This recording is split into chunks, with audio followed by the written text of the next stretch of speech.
e foi escolhido para levar uma mensagem de salvação para uma grande nação de Nínive, uma nação pecaminosa, uma nação que andava desarrantes, uma nação que tinha matado toda a sua família, pai, mãe.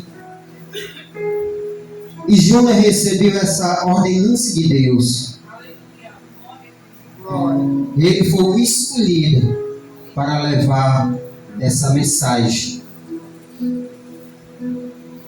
E Jonas se dispôs a sair da presença do Senhor. O que levou Jonas a sair da presença de Deus foi porque aquela cidade de Nínive, ele odiava aquele povo e não queria que a salvação chegasse até eles, porque ele queria ver a destruição deles, porque ele sabia que se ele pregasse, Deus, pela sua bendita misericórdia, ia agir com misericórdia e ia perdoar aquele povo se eles se arrependessem. E Jonas resolveu não obedecer a Deus e saiu para Tarsis. E nessa caminhada, nessa escolha, Jonas deixou as grandes lições para as nossas vidas. Há situações de nossas vidas que às vezes nós queremos sairmos da presença do Senhor por alguns objetivos que nós às vezes nem entendemos ou compreendemos. Queremos sairmos da presença do Senhor porque às vezes pessoas não gostam de nós, porque pessoas não nos veem como era para ver, e por causa da situação que ele está passando, por estar cheio, fora da misericórdia ou sem misericórdia, ele aplica a sair da presença de Deus. Jesus disse que se alguém vir ser constancioso com o varão ou a varoa, que nós possamos agir com espiritualidade, ou seja, de outro lado para bater. E Jonas não tinha misericórdia dentro dele, mesmo sendo um profeta. E eu observando, e às vezes nós olhando para nós, que mesmo Deus nos escolhendo, nós somos cheios de defeito, que Deus não era para nos dar uma nova esperança, uma nova chance, ou uma nova reconciliação. Porque quem é escolhido por Deus, Deus, quando tem propósito, ele pode estar aonde estiver. Deus, ele vai procurar e vai achar. Obed-Edom, uma certa vez, cansado das lutas, das adversidades da vida, resolveu dar um tempo em Deus. E ele resolveu ir para bem longe, irmão Alan, que o irmão gosta de mato, né? Caçar. Ele foi bem para longe, para dentro do mato, para onde ninguém poderia achar ele. E ele foi se esconder lá. Eu vou ficar aqui. Quero ver se alguém me acha. E Deus mandou Davi, naquele tempo, com a arca de Deus. E você sabe onde foi que o boi tropeçou e a arca ficou? Dentro da casa de Obed-Edom. E ele foi abençoado poderosamente. Então o homem, quando ele tem propósito de Deus, ele pode fazer, pode se esconder, mas cedo ou mais tarde Jesus chega lá. E nós vimos que com Jonas não foi diferente. Jonas achava que Deus não ia lhe encontrar, irmão Marcos. Mas em Salmo 139, eu estiver enganado, versículo 7 em diante diz: para onde fugirei eu da presença do Senhor? Se eu descer ao mais deserto abismo, ou se eu subir ao céu, ali ele está. Então homem nenhum pode se esconder dos propósitos de Deus. E Jonas achava que poderia se esconder mesmo sendo profeta. Ele pegou um navio, e dentro desse navio tinha os marinheiros. E quando chegou dentro do navio, Jonas começou a dormir. Jonas começou a ficar dormindo dentro daquele navio. E observando que quando nós fazemos algo errado contra alguma pessoa, nós não ficamos quietos. Imagina contra Deus. E Jonas estava ali, estava dormindo dentro do navio, achando que Deus não ia lhe encontrar. A Bíblia diz que Deus manda um vento forte.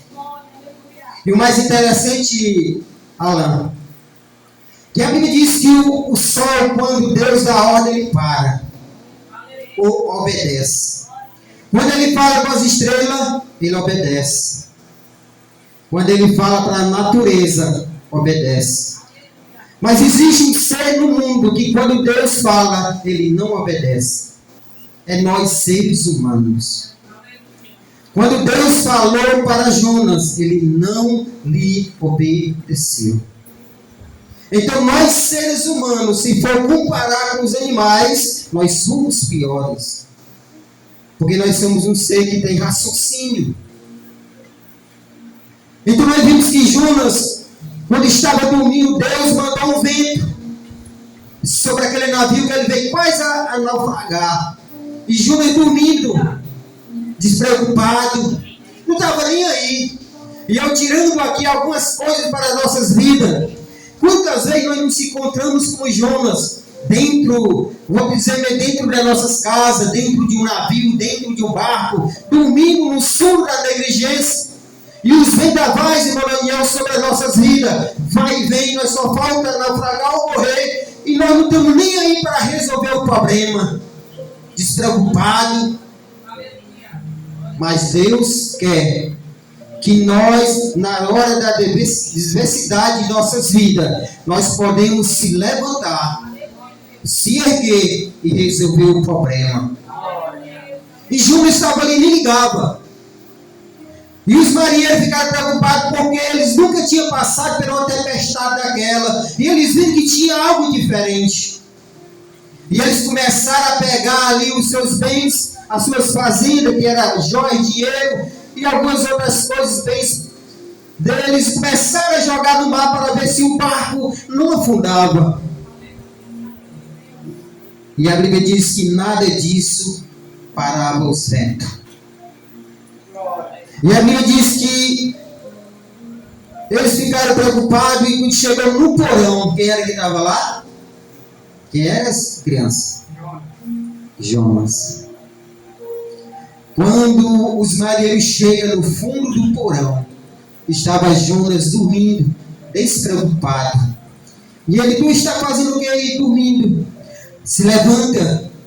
Nós já clamamos os nossos deuses e nenhum teve condições de parar essa tempestade. Levanta, se acorda e clama ao teu Deus, se vê que ele se levanta a nosso favor e para essa tempestade. A Bíblia diz que foi aí que Jonas caiu na real. Passou um pouquinho de tempo. E ele não se revelou por que é que aquilo estava acontecendo com os marinheiros. Os marinheiros resolveram lançar sorte.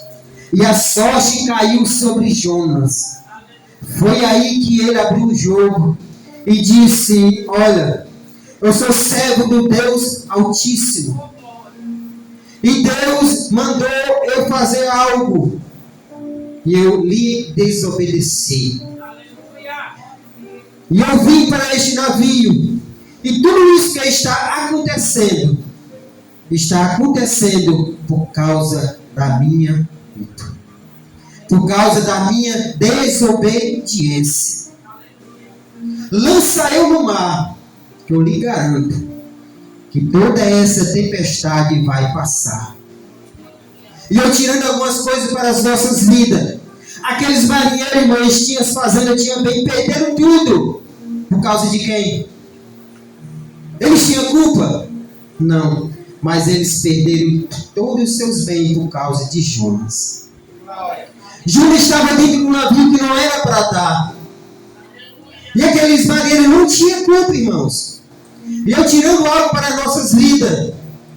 Quantas vezes nas nossas vidas nós colocamos alguém ou alguém entra dentro das nossas vidas, dentro de nossos barcos, dentro de nossas vidas, seja espiritual ou não. Muitas pessoas chegam até a nós, achando e nós pensando que é profeta, e deixa dando perda terrível sobre as nossas vidas, porque nós achamos que é profeta, mas ele não anda nas conformidades de Deus. E aqueles homens perderam tudo por causa de Jonas. Era um profeta, entrou dentro do barco que não era para estar. E aqueles homens perderam muitas coisas.